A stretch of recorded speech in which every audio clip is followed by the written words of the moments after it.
আউযু বিল্লাহি মিনাশ শাইতানির রাজিম। আসসালামু আলাইকুম ওয়া রাহমাতুল্লাহি ওয়া বারাকাতুহু। মধু এবং দারচিনির উপকার সম্পর্কে আমি আপনাদের সামনে কিছু কথা বলবো। দারচিনি, দারুচিনি, মধু আমরা সবাই জানি।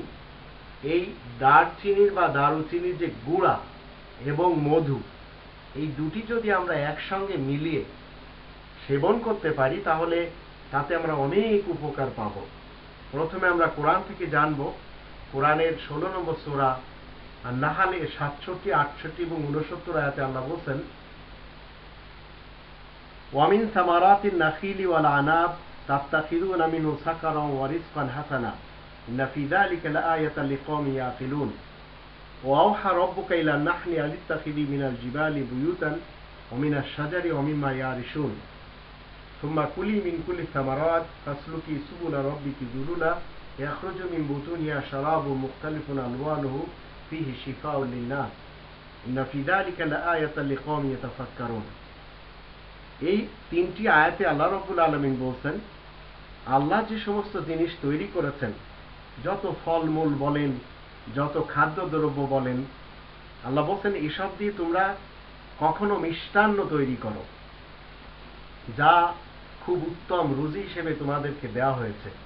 অবশ্যই জ্ঞানী কওমের জন্য এই সব ফলমূল, এই আঙ্গুর বলেন, খেজুর বলেন, আরো অন্যান্য যত ফলমূল রয়েছে, এগুলি সব যারা জ্ঞানী তাদের জন্য উপদেশ নিহিত রয়েছে, চিন্তা করার বিষয়ও রয়েছে। আল্লাহ মৌমাছিদেরকে ওহী করলেন যে তারা পাহাড় পর্বত এবং উঁচু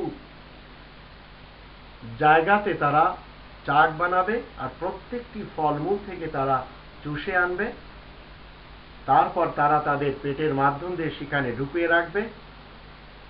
বিভিন্ন ধরনের মধু আল্লাহ তাআলা তাদের পেট থেকে বের করেন, বিভিন্ন কালারের, আমরা সবাই জানি। তারপরে আল্লাহ বলেন ফীহি শিফাউল লিন-নাস, এর ভিতরে সকল মানুষের জন্য শিফা, আরোগ্য রয়েছে। এর ভিতরে অবশ্যই যারা চিন্তাশীল তাদের জন্য অনেক নিদর্শন মজুদ রয়েছে। এখন মধু,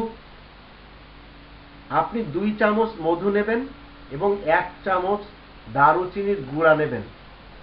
আধা গ্লাস গরম পানিতে আপনি একটু হিলায়ে সকালে উঠে হালকা গরম পানি এবার আপনি সেবন করেন। ঠিক এইভাবে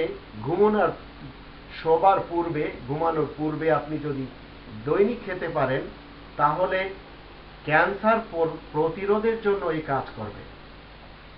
যত গিঁট বাত রয়েছে, গিঁট ব্যথা রয়েছে, সেগুলি আস্তে আস্তে দূর করবে।